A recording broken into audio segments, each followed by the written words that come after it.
Welcome to A Way Forward, the podcast where I sit down and have real discussions about the challenges we face in our cities, communities, and neighborhoods. The goal of this podcast is to create a space that includes expert interviews, guests with lived experiences, and voices not often heard. I'm your host, retired Police Chief Daniel Hahn, and I will bring my experience in law enforcement, community, and education to each conversation so that together we can build a way forward. Today on A Way Forward, we have the District Attorney Tian Ho. District attorneys are obviously critical to the safety of any community across our country. So thank you for coming on our show, and I look forward to talking all things public safety with you.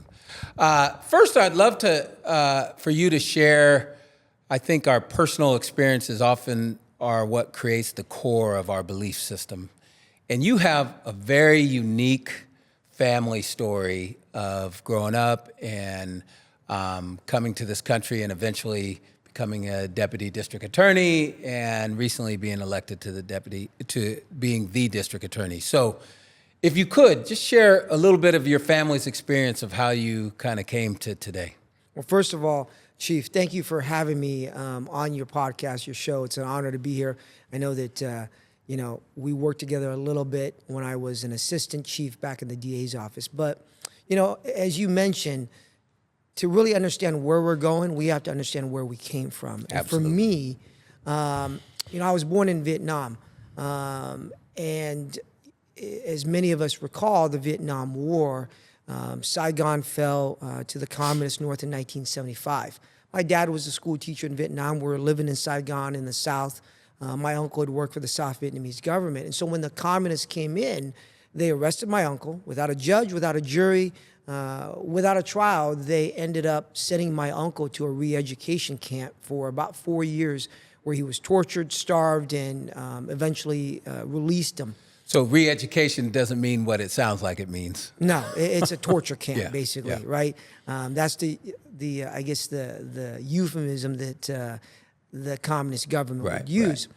So in 1976, when I was a small child, my parents decided that we needed to escape Vietnam. And by then, America had left. The only way to leave the country was by land or by sea. So my parents, along with some of their friends, they pooled their money together. They bought a fishing boat. My dad stole a uniform from a communist officer. And then a couple of nights before, he took my favorite toy in the whole world, which was this little plastic gun, and he painted it black. So the night that we escaped, my dad put on that stolen uniform, took that fake toy gun, put it in the holster. They put my 2-month-old brother in a cardboard box and punched holes in it so he could breathe. We snuck aboard the boat, all below deck, and there's about maybe 30, 40 of us there below deck. And to get out to sea, you have to go through the different checkpoints along the Delta. How old were you at this point? I was 5 years old. 5 years old. So at that point, we're going through the checkpoints, and we get stopped at one of the checkpoints. And the military guard said to my dad, "Why are you out here?" My dad, in the uniform, in the fake gun. Thinking he's an officer. Yes. And it was an officer's uniform. So my dad says, "Oh, I just bought this fishing boat from the captain over here, and he's giving us a little cruise. My wife and my 2 boys are below deck." And the guard says, "No. I think you have a bunch of refugees below deck, and I want to search right here, right now." And there's like 30, 40 of us down there. Right. Huddled together. So when the guard said that, my dad looked at him. He never gambled in his life before. And he says, "Yeah, go ahead and look. If you find a bunch of refugees, you can kill all of us, starting with me. But if you look down there and all you see is my wife and my 2 boys, I'm going to take this gun and I'm going to effing blow your brains out." Wow. "How dare you even question me? I outrank you." And he's pointing to the uniform. So the guard looked at my dad for a moment and he went, "We don't need to look. Why don't you come back here for a drink?" And if you know anything about Vietnamese people, we love our cognac. So they're drinking cognac while we're freaking out below deck. Well, my dad made it back. We made it out to sea. The problem was the fishing boat captain, his family got stuck on shore. They couldn't make it to the rendezvous point in time. So the captain jumped off the boat, swam back, and he left us, abandoned us there on the boat. And so they were debating about what to do. Nobody on the boat knew how to navigate the ocean. Where to go, yeah. We're trying to cross the South China Sea to get to the Philippines. And so if we turn back, we're going to get caught, we'd be killed. So they said, all right, we're going to make a run for it. And as a child, I remember hitting the open sea. You see the dolphins swimming next to our boat. We're all excited. Ran out of gas, ran out of food, ran out of water. We're just drifting on the ocean for about a couple weeks until we were rescued. Wow. By a French merchant ship, and they took us to Malaysia. And we were in the refugee camp until we were sponsored to this country. And, you know, Chief, I remember the first time we landed in this country, I didn't understand a word of English. I was going to say, you probably didn't speak any English. None at all. I learned how to speak English, and I joke around. I learned how to speak English by watching Bugs Bunny cartoons, right? 20 years later, graduated from law school. And so, you know, it's the American dream. It's the story of the American dream, you know?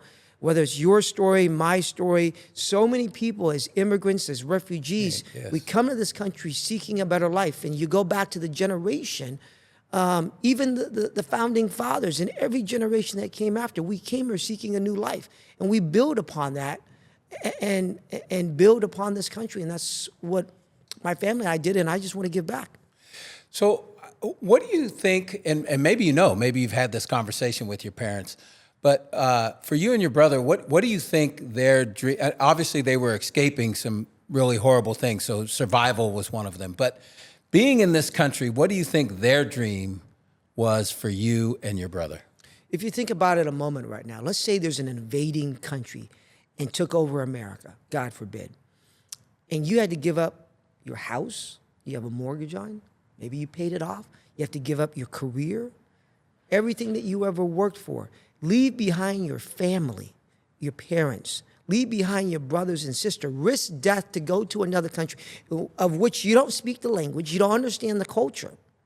Their dream, first of all, was survival for many of the immigrants that come here. The first thing you think about is just being able to put food, you know, bread and water on the table, have a job.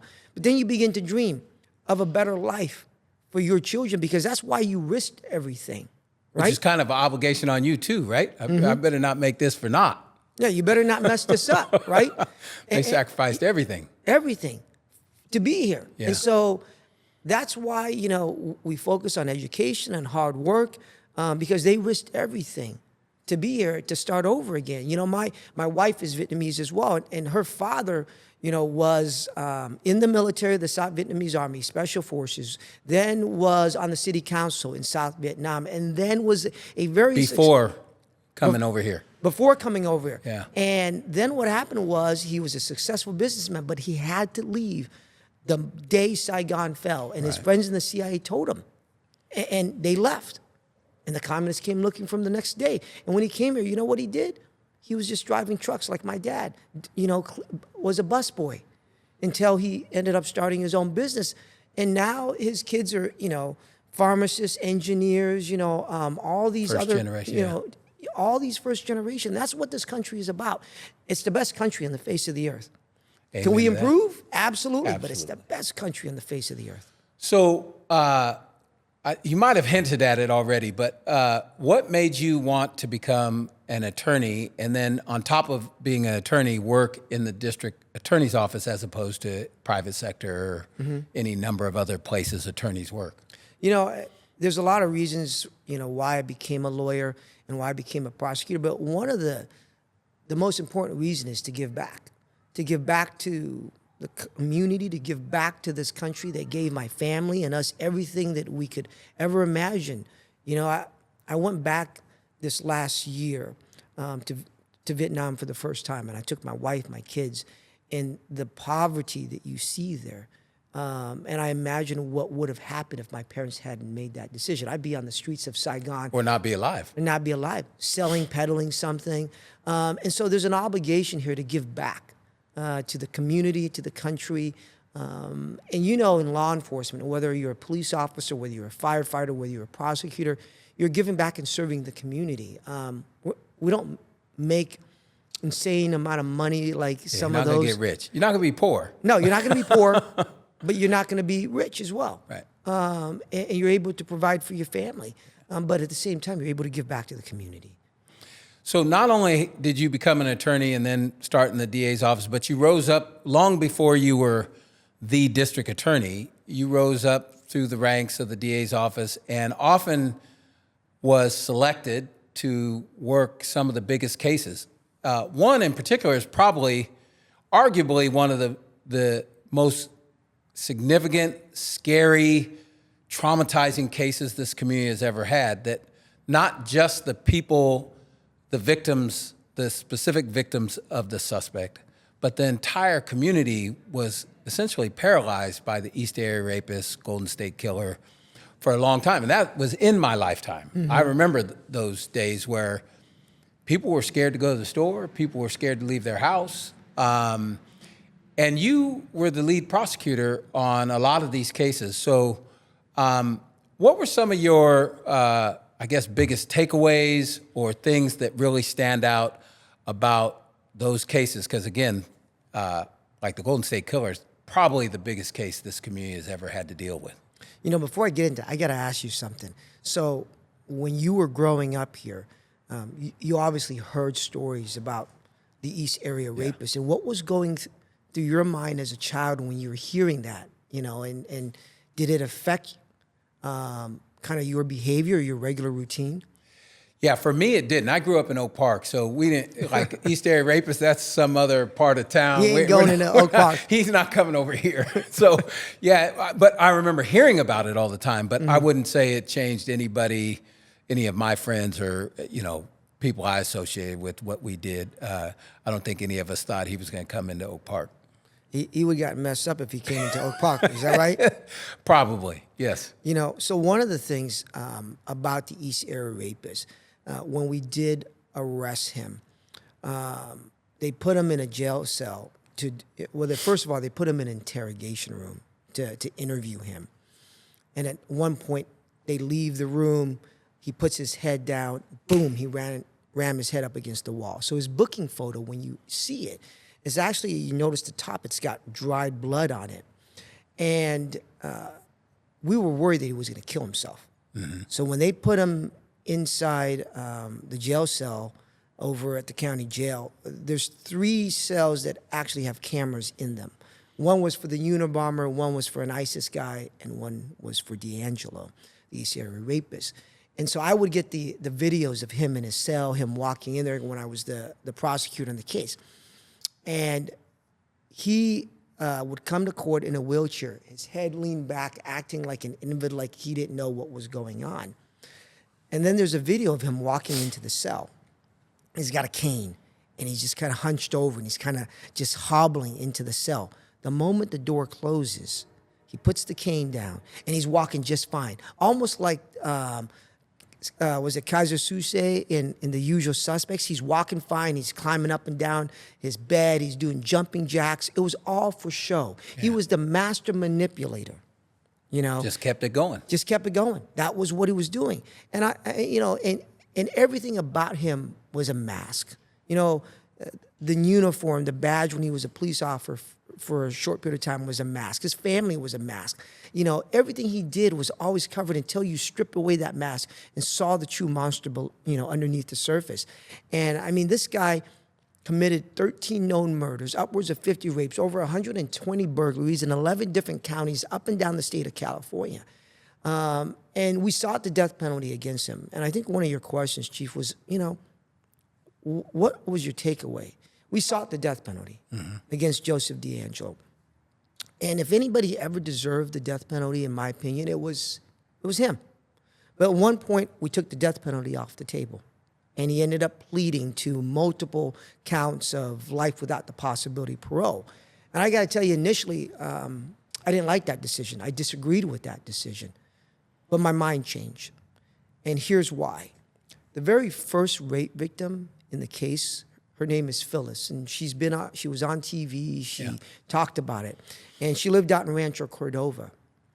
About maybe 5 months before he was set to plea. And we were in the middle of COVID at this time, right? 6 feet apart, social distancing, everybody's wearing a mask. I have witnesses that are passing away, detectives that are passing away. And so we needed to get this thing to preliminary hearing so I could preserve the evidence. And we're in the middle of COVID. And we ended up deciding to resolve the case. Well, Phyllis came up to me in court and she says, "Hey, how's it going, Tian?" I said, "Oh, it's great. How you doing, Phyllis?" And Phyllis says, "I've been diagnosed with cancer." And so she was going to start chemo and all the radiation treatment with it. And so when it was time for him to plea at the Sac State Bar Room, and I think, were you there? I was there. Yes. You were there because you were the chief at the time. You were there. And we had to get a venue that was big enough and put a courtroom there because of social distancing. And Phyllis wasn't able to make it because she was going through treatment. And so when we read the factual basis of each count, charged and uncharged, the victims for that count would stand up and we would go to the factual basis of what happened there. So when it was time for Phyllis's factual basis, everybody stood up for Phyllis because she couldn't be there. I remember that. 2.5 months later, we come back to the Sac State Bar Room. It's for his sentencing. And I look across the bar room, and who's there? It's Phyllis.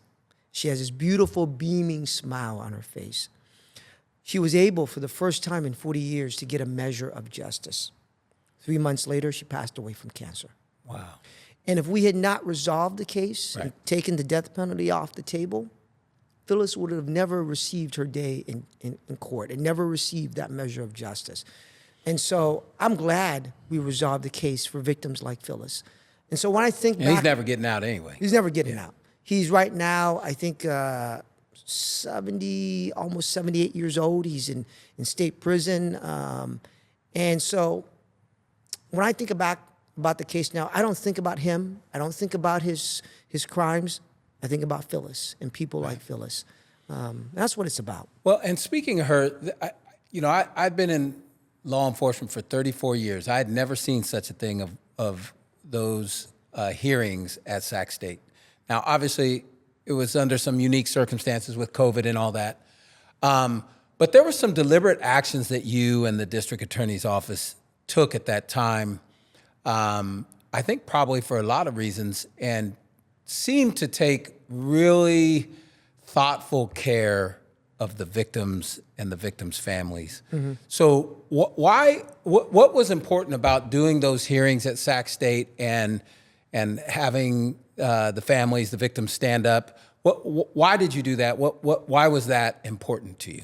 I think that's very perceptive of you to notice that. So first of all, we're in the middle of COVID, and when you're talking about 13 murders, 50 rapes, 120 burglaries, all these victims. Not just Sacramento, all over. Not just Sacramento, yeah. Right? You got Orange County, you got Tulare, you got Ventura, you got Santa Barbara, you got Contra Costa, Alameda, Santa Clara, San Joaquin. It's up and down the state here at that point. And so there was no courtroom that could fit all these people, especially during COVID, when you're talking about 200 plus people, and then the media, and then, our partners in law enforcement like you, and the detectives that work so hard over generations to find them and identify them.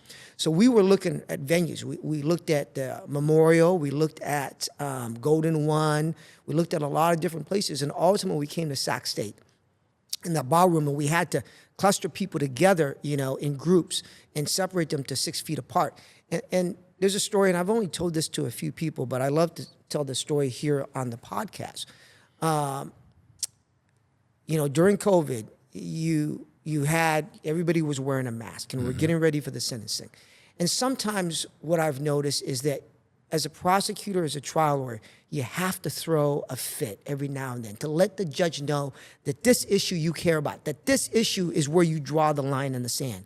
And I wanted him, for that sentence, for that plea, to not have his face covered with, the typical mask. Be able to see him. To see his face. And so I was in court, and I threw an absolute fit. I said, Judge, when he was committing his crimes, he wore a mask.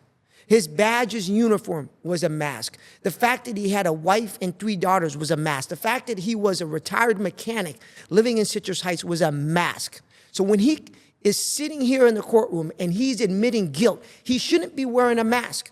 Yeah. He should be wearing this instead. And I'd gone on Amazon and I bought a clear face mask. Right? And I said, he should be wearing this, Judge. The judge agreed with me. Now I know why he was wearing that. So he was wearing that. And Judge Bowman, to his credit, says, all right, he's going to wear this. and made him wear that clear face shield. I remember him rolling in a wheelchair and everything. Yes, Yeah. but the clear face shield was what he needed to wear. And so that's why he wore that there, was because I wanted to make sure that he couldn't hide behind it and the victims could see him and see his face. And I want to get to some specific stuff about Sacramento and our state with you as the district attorney. But before I get there, maybe touch real quick on the advances of science, technology that allowed this case, the Golden State Killer case, that wouldn't have been able to be solved the way it was solved 20 years ago, probably even 10 years ago. Absolutely. So I got to give the credit to Paul Holes. He was an investigator, worked with the crime lab in the DA's office in Contra Costa. And after committing his crimes here in Sacramento, D'Angelo, the East Area Rapist, went and committed crimes, in San Joaquin, in Yolo, in Contra Costa, and Alameda. And so we had uploaded years ago into CODIS, the national database for DNA that's run by the FBI, the DNA profile from the rapes, from the murders in Southern California, and there was no hit. And that's because he was never arrested back in the day for a crime that justified putting him into CODIS. And so it just sat there. We didn't know who it was, but we knew all the cases were connected when they all hit, about 20-something years ago. So the idea that Paul Holes came was, if you use 23andMe, was it Ancestry.com, you take that buccal swab, that cheek swab, you send it in, and what happens? That stuff probably didn't even exist when Holes thought of this. No, it was just coming into existence. Okay. So Holes knew about that and says, hey, maybe we should use this. Because when we sent that, you send that in there, and what it does is the company would take your DNA profile and convert it to a profile called SNP. A SNP profile, which is a special profile that measures millions of areas on your chromosome, right? And then match it up with other people on the SNP profile. And the more places that you have in common, the closer related you are. And the measurement that they use in terms of places, areas on the chromosome that you have in common is called centimorgan, a CN. The more high the centimorgan numbers, the closely related. If your number is 50, for example, that means that, that this is your parent, right? Because you get 50% of your DNA from your mom and 50% from your dad. And so the higher that number, the closer related you are. So could be a cousin, could be a distant cousin. Yeah, distant cousin, third remove, what have you. So Paul thought of the idea, hey, let's go ahead and take his DNA from one of the crime scenes, send it over to have it converted into a SNP profile from a private lab, and then we upload that data into some of these genealogy databases. And so that's what we ended up doing. And we came back to a distant relative. And then once you do that, the distant relative, you have to create this family tree that has thousands of names on there to find the common ancestor and go all the way back down. Who matches the description, right? And all those things. Who matches the description? Male, female. Did they live in this area? Their age? Were they in Contra Costa? Were they in Sacramento? Were they down in Southern California? Were they military? Were they ex-law enforcement? Because the DNA, the FBI profiler came up with these criteria. And so when we came down, Monica Jakowski, who's an investigative assistant, identified, said, this guy might be of interest here. So we started zeroing in on him. And so using, we call it investigative genetic genealogy, we've solved probably across the country like over 200 cases. There's been many other cases of violent crime, rapists, murderers that have been solved that way. Exactly. So that's how it's happening. Which is probably another reason why people, when they get arrested, if we take their DNA, then we can solve stuff. Yeah, that's what we should be doing and allowed to do. Yeah. So before we jump into the specific stuff that impacts us today, so at some point you make the, some might say crazy, I might even be one of those people, decision to run for district attorney. On one hand, a political office, like a working political office. What in the world possessed you to want to do that? There's a lot of reasons and a lot of backstories behind it, but at the end of the day, it's about service. I've been now a prosecutor for 25 years. At that time, I'd been a prosecutor for over 2 decades. I've held nearly every major position in the office, from handling sex cases, gangs, homicides, ran our gang team, our major narcotic team, our hate crime team, then became an assistant chief over community outreach. And so I really saw the need to make sure that when my predecessor was leaving and running for other office, that there was a good steward there that knew the institution, that had worked in the institution, had the trust of the institution, but also could outreach to the community. Because I wanted to make sure that the district attorney's office, who is responsible ultimately for public safety in our community, that it was in good hands with somebody that was experienced and qualified both in the courtroom and in the community. So we'll get to Prop 36 that just recently passed in a minute, but I'm curious your thoughts on, I don't know if it was 2011, somewhere around there, for about a 5 or 6 year period, the state of California passed realignment, AB 109, and Prop 47. Two things, at least in my lifetime, especially in my career, were probably some of the, if not the most significant changes to the rules, the policies, the laws of the criminal justice system. So I'm curious your thoughts on, what are your thoughts on AB 109, which for those that don't know is really realignment, where it's taking responsibility for thousands of people and in general placing it back on the counties. And then Prop 47 that changed some laws that reduced crimes for certain things like theft. What are your thoughts on those two in general? What are your thoughts on those two major pieces of legislation in California? You know, I've said this before. I believe in the spirit behind trying to reduce levels of incarceration, whether it's with realignment, Prop 47. We should try to reduce the level of incarceration we have in the state and the country. However, if we're going to do it, we need to do it in a way that is measured, in a way that does not impact public safety or threaten public safety. I think with realignment, a lot of the burden then shifted back to the county. And I think counties across the state of California, especially the larger jurisdictions such as Sacramento, LA, the Bay Area, in Southern California, we've borne the brunt of the realignment. And it has had serious consequences on it. Sacramento has about 1.6 million people. And when you look at it, we have the second largest district attorney's office in Northern California. And we have to deal with the influx of individuals that are coming out of the state penal system down here. And that's had an impact, whether it's on mental health, on homelessness, on the resources on the local level. And I think it's had an impact that sometimes is unintended that we have struggled with over the last decade. And Prop 47, for example, like I said, I agree with the spirit behind Prop 47, but that was billed as the Safe Neighborhoods Act. Yes, but you know, and I believe in the spirit behind it, but there are some unintended consequences that we've now had to try to fix in regards to Proposition 36. And that's what we've had to do. For example, you know, back when, you know, you were a rookie cop, when I was a snot-nosed kid straight out of law school, and we were, you know, you were arresting people and I was prosecuting people, we had petty theft with a prior. Right? If somebody had a prior petty theft, we could charge them with a felony. It didn't matter the amount. They couldn't keep doing it and just getting a misdemeanor. And over again. And that was one of the unintended consequences of Prop 47 that we've had to fix because, you know, I was talking to somebody I know that owns a small convenience store down in South Sacramento on Florin and 65th. And he told me, look, 6 out of 10 people that are walking in and out of my business, and this was last year, 6 out of 10 people walking out of my business are stealing from me. Just picking up stuff and leaving. And how am I supposed to survive as a business, right? And you walk into Walmart, you walk into Target, you walk into CVS, everything's locked up. And everything's locked up a lot of times in Black and brown communities. Right. And those stores are closing there.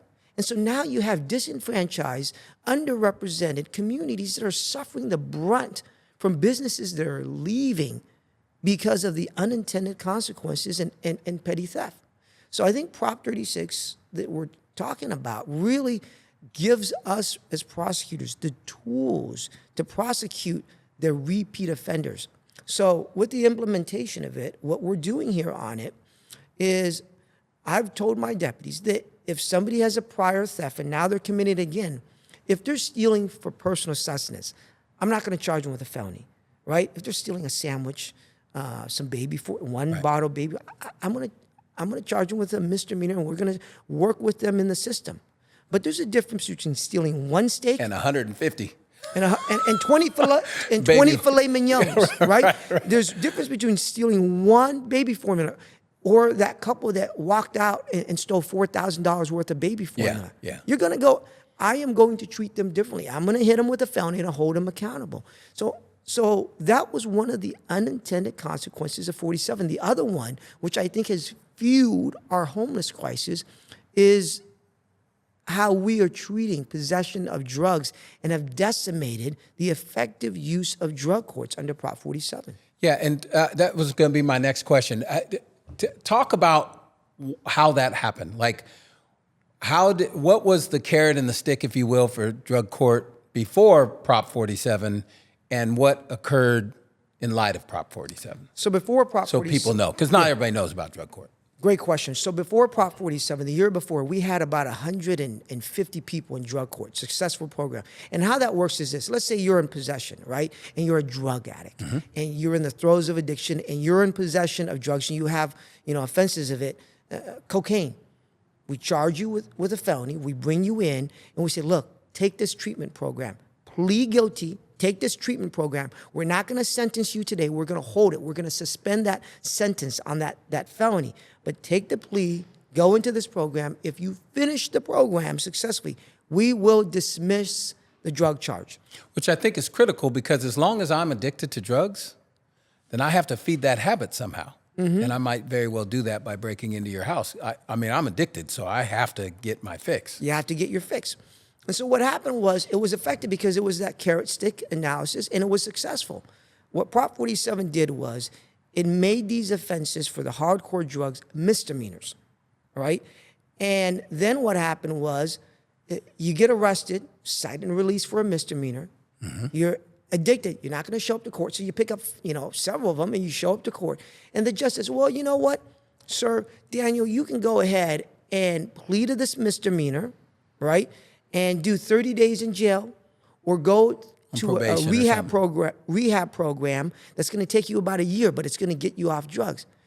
You're going to take the path of least resistance. You're going to do the 30 days. You're going to do the 10 days. You're going to do whatever it is. And I'm still addicted. And you're still addicted.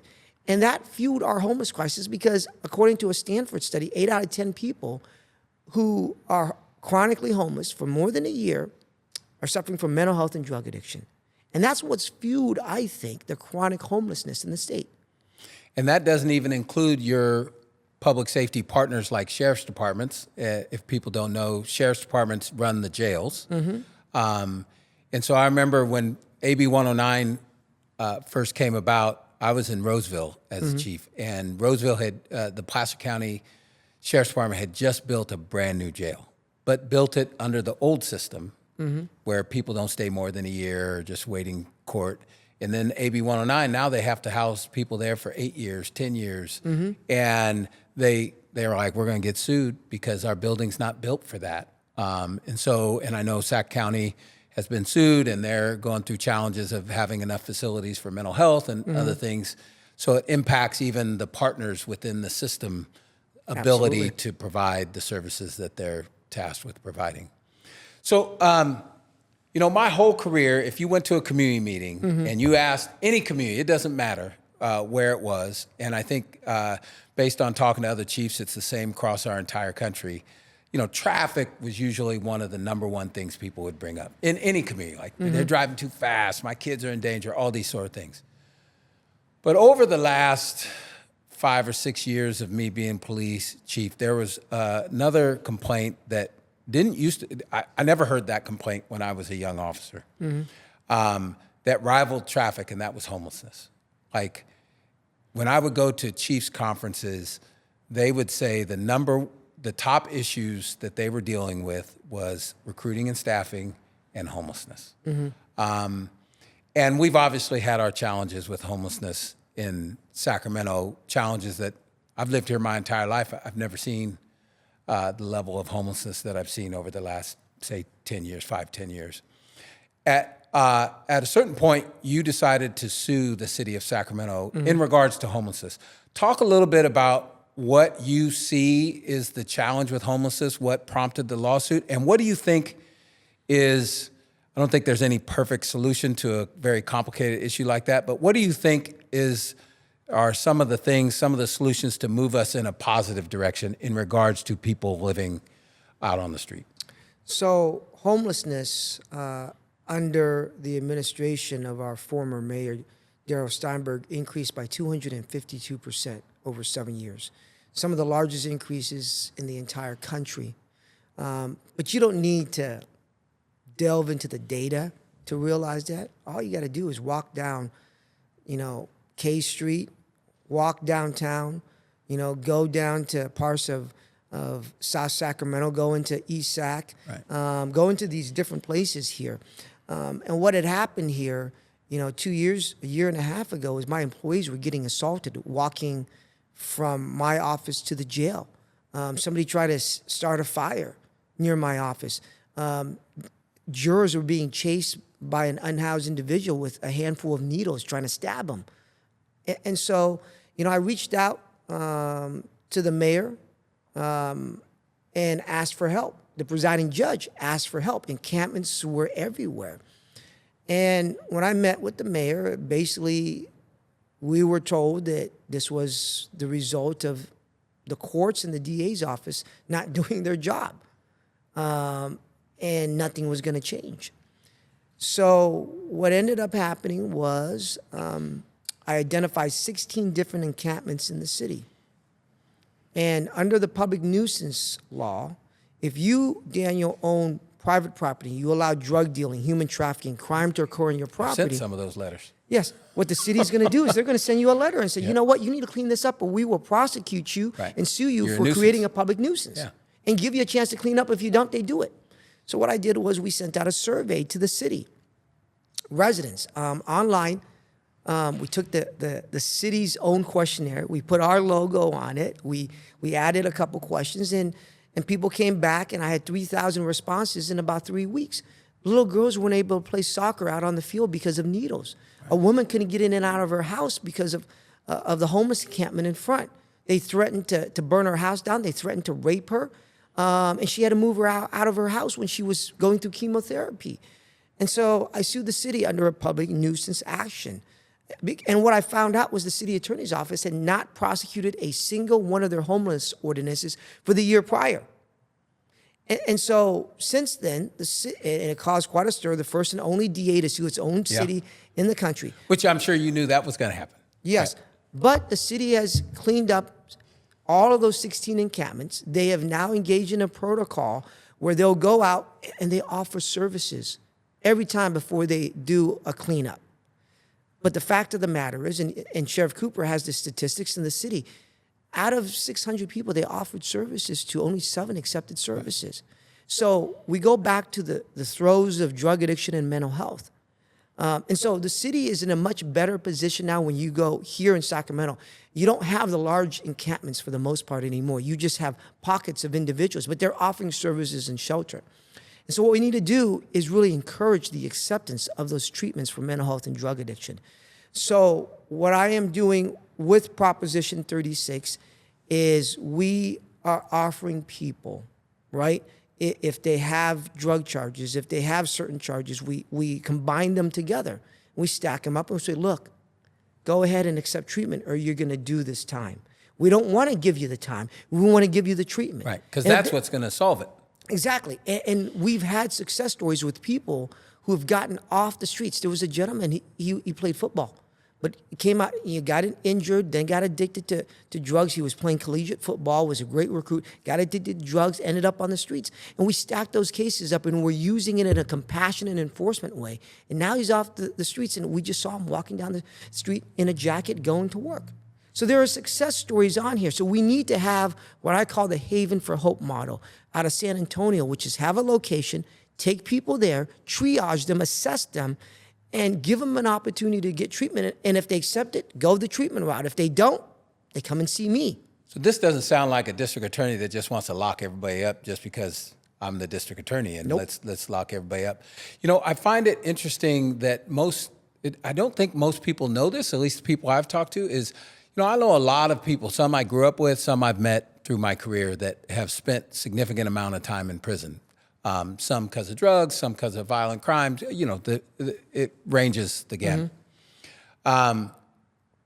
Almost every single one of them says that being arrested. Now, a lot of them have, you know, some negative stories about law enforcement and those sort of things. But every single one typically says the fact that they got arrested and some portion of their time, a lot of them might say that I did more time than I needed to, but they say doing time and getting arrested was part of what helped them stop doing whatever it is they were doing. And so, as I'm sure you've heard, and I'd love to hear your thoughts on this, as I'm sure you've experienced this, what I saw a lot is division, where people are, either say it should be all enforcement or all social services, not a combination of the two. And I always thought to myself, that's missing the mark. It needs to be combined. They can serve each other for the betterment of this person and the community. So thoughts on, I think you've kind of touched on it, but your thoughts as a district attorney's office on what you think the future should hold in regards to things like drug court, where you have a carrot and a stick, but ultimately your goal is to get them to resolve the core issue. You know, first of all, if you're committing murder, child molestation, rape, violent crimes, I'm sending you away to prison. Simple as that, right? We're going to protect the community. But for the vast majority of crimes, we got to figure out how to get people the accountability. It starts there first and foremost. And then how to get them the treatment and the services they need so that they're not going back to a life of crime and reentry services. So you got to have the combination of both. One without the other ain't going to work. Okay. And so we need to figure that out. And I think some of the things that I want to work on, and I'm trying to partner, for example, with some of the building trades and the associations so that we have some work for, you know, some training to get people an opportunity to get some skills and some hope, right? Whether it's in our juvenile system, whether it's in our adult system, but the combination of those two, you know, and I think that's important to have. And I'm a believer on alternative courts and collaborative courts as long as they don't jeopardize public safety. And one thing I'm going to put on your radar for a moment, and your viewers' radar for a moment, is mental health diversion and how it's being structured in California right now. Mental health diversion is, the way it's structured right now is flawed. The way the law works right now in California is that if you hear about that Tesla dad that drove his car off and tried to kill his family. Somehow lived. And he got mental health diversion. So in California, the way the law is written now, unless you commit a murder, a child molestation, or rape, you get mental health diversion. So if you commit an attempted murder, a carjacking, a gang shooting, a robbery. If they can prove that you have mental health issues? Yes. Is that how that, okay. And this is how you prove it. You go get a doctor's note that says you have ADHD.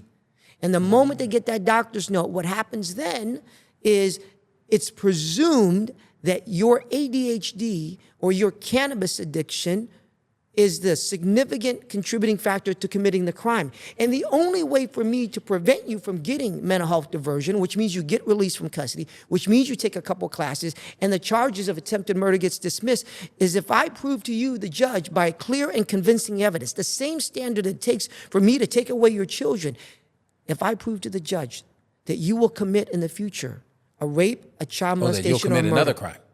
Those crimes, a super strike, a rape, a child molestation, a murder. How am I supposed to do that? How am I going to be Nostradamus? You don't have a crystal ball. So you had an individual that went to prison, right, in Southern California for assault with a deadly weapon, causing great bodily injury, did 7 years in prison, got out in Orange County, and he stabbed a man and hacked him with a machete. And he got mental health diversion because the judge's hands were tied because of the law. And then he got out, put on an ankle monitor, went to LA to take some classes, some treatment, absconded from the treatment place, and stabbed a man 37 times outside of 7-Eleven. And you know what? He's eligible for mental health diversion again. So we need to fix the law. And so right now, I have a bill pending with Assemblymember Stephanie Nguyen to fix this law. And what is the fix?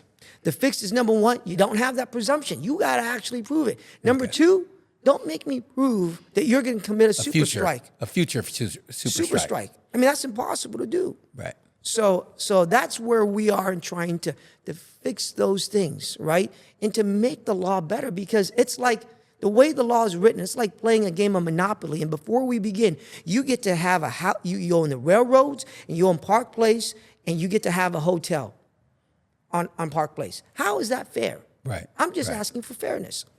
Well, I just want to point out something you said a minute ago. You talked about working with the business trades and things like that. So all these things that you just talked about getting to the root causes of people's criminal behavior, especially on the more minor crimes, the DA's office doesn't provide all those services. So it would require you to work with business trades, social services, nonprofits, community-based organizations. So I love to hear that, because I see so much division lately, and it's like the exact opposite of that is what we need. So I want to close out a little bit with what are your, moving forward as district attorney, you've been district attorney, I think, for 2 years now? This is my third year. Your third year. What are your, the district attorney office has so many responsibilities, and, just like any other department in the criminal justice system, is overworked, understaffed, et cetera, et cetera. But what do you feel your biggest priorities are moving forward? Obviously, you have many other priorities, but what rises to the top for you as the district attorney? So continuing to work on our unhoused crisis, right? And getting people off the streets into the treatment they need, using Proposition 36 and the law as an opportunity to get people off the streets. 2, we just started a regional human trafficking task force that we're partnering with the Sacramento Police Department, with the California Department of Justice, and HSI. So that's a federal, state, and local task force that we have running. The third thing that we're working on is we created, we call the SAC Force Task Force, to go after fentanyl dealers and prosecute them for murder when they're selling fentanyl that results in somebody's death. Prior to my election, we had never prosecuted a single drug dealer for murder for selling fentanyl that killed somebody. We had 400 people the previous year die from fentanyl poisoning. Now I am prosecuting 12 people for murder under that task force, and we have been able to drop the number of fentanyl deaths in Sacramento County by 40%. That's awesome. So some of those things that we're working on, and just collaboration, outreach, and just as a plug, we started our own podcast here called Off the Record. You can go on YouTube and take a look at our Off the Record podcast as well. And I think you have a newsletter, you have a podcast. So for the folks that are listening to this and hear the things that you've said and say, I want to help the district attorney's office, or just in general, I want to help keep my community safer. Mm-hmm. What can they do? How can they get your newsletter and anything else that you feel that they could do to help keep our community safe? Because it's really all of our responsibility. Exactly. So go to sacda.org. That's SACDA.org. And you'll find the links on there, how to reach out to the office, learn about our Citizens Academy, our Youth Academy. We have a Youth Shadow Day over at the Crime Lab. So if you have a child that's... Oh, wow. Yeah, if you have a child that's in high school, come down. You'll go to our Crime Lab, learn about gunshot residue, shoe impressions, blood spatter evidence. It's really, really interesting to do that. So go on the website. There's a lot of good information on there. Awesome. Well, thank you for your time. I appreciate you have an amazing story to rise to the district attorney, and thank you for your commitment to the safety of our community and all the things that you do through the DA's office and what you have done in the past. So appreciate it. Thank you for your time. Appreciate it. Thank you so much.